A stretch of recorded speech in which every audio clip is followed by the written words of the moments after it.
Political శత్రు శేషం ఎప్పటికైనా ప్రమాదమని టీడీపీ పార్టీ భావిస్తోందా? ప్రతిపక్ష పార్టీలోని అసంతృప్తులకు గాలం వేసి ఆ మున్సిపల్ కార్పొరేషన్ కైవసం చేసుకునే ప్లాన్లో ఉందా? ఆ దిశగా పావులు కదుపుతున్నారా?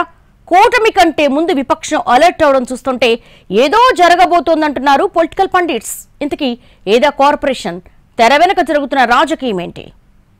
ఏపీలో 164 ఎమ్మెల్యే సీట్లతో అఖండ విజయం సాధించిన కూటమి నెక్స్ట్ టార్గెట్ స్థానిక సంస్థలేనా అంటే అవునని అంటున్నాయి రాజకీయ వర్గాలు. వైసీపీ ఏలుబడిలో ఉన్న లోకల్ బాడీస్, కార్పొరేషన్లలో బలం పెంచుకునేందుకు ఆపరేషన్ మొదలు పెట్టబోతున్నట్లు తెలుస్తోంది. ఈ ప్రక్రియను వాస్తు ప్రకారం ఉత్తరాంధ్ర నుంచే మొదలు పెట్టబోతున్నారన్న సెటైట్స్ సైతం వినిపిస్తున్నాయి. ఫస్ట్ టార్గెట్ గా అత్యంత ప్రతిష్టాత్మకమైన గ్రేటర్ విశాఖ మున్సిపల్ కార్పొరేషన్ నే ఎంచుకోబోతున్నట్లు చెప్పుకుంటున్నారు. మున్సిపాలిటీ నుంచి మహానగరంగా ఆవిర్భవించాక ఈ పీఠంపై జెండా ఎగురవేసే ఛాన్స్ టీడీపీకి ఇప్పటి వరకు రాలేదు. రాష్ట్ర విభజన తర్వాత సిటీ ప్రాధాన్యత మరింత పెరిగినప్పటికీ గత టీడీపీ ప్రభుత్వం ఎన్నికలపై ఫోకస్ పెట్టకపోవడంతో పాలక మండలి ప్రస్తావన లేకుండానే నాడు 5 ఏళ్లు గడిచిపోయాయి. మొత్తం 8 అసెంబ్లీ నియోజకవర్గాల పరిధిలో 98 డివిజన్లు కలిగిన గ్రేటర్ విశాఖ నగరపాలక సంస్థకు 2021లో ఎన్నికలు జరగ్గా మెజారిటీ స్థానాలు దక్కించుకుంది వైసీపీ.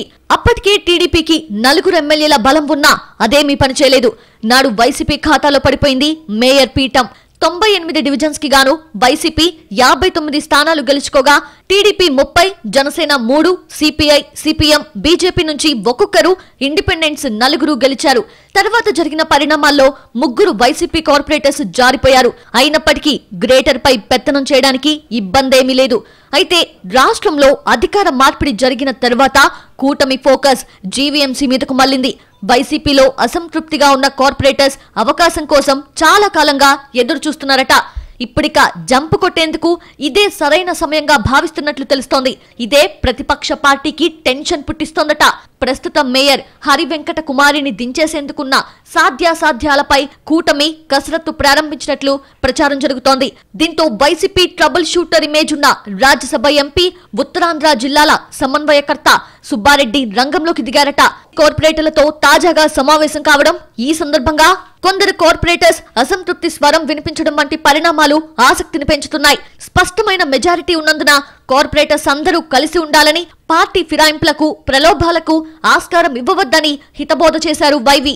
కానీ ఇప్పటికే 15 మంది కార్పొరేటర్స్ జెండా పీకేసేందుకు సంసిద్ధమైనట్లు సమాచారం. గ్రేటర్ పీఠంపై జెండా మారినంత మాత్రాన తమకొచ్చిన నష్టం లేదని, అధికార పార్టీతో ఉంటే వచ్చే 3 ఏళ్లు అడ్డంకులు లేకుండా పనులు పూర్తి చేసుకోవచ్చనేది కార్పొరేటర్స్ ఆలోచనగా తెలుస్తోంది. ఇక్కడ రాజకీయంగానూ కూటమికి ఇది కలిసొచ్చే పరిణామం. వైసీపీ కార్పొరేటర్ల సంఖ్య తగ్గించగలిగితే గ్రౌండ్ లెవెల్లో విపక్షం బలహీనపడుతుంది. అది సహజంగానే తమకు ప్లస్ అవుతుందనేది ఒక వర్షన్.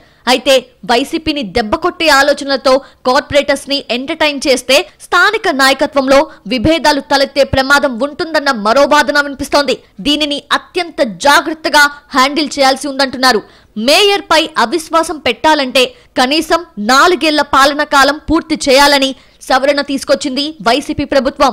దీన్ని మార్చి కార్పొరేటర్స్ ని సమీకరించుకుంటే గ్రేటర్ పీఠంపై టీడీపీ జెండా రెపరెపలాడటం ఖాయమంటున్నారు.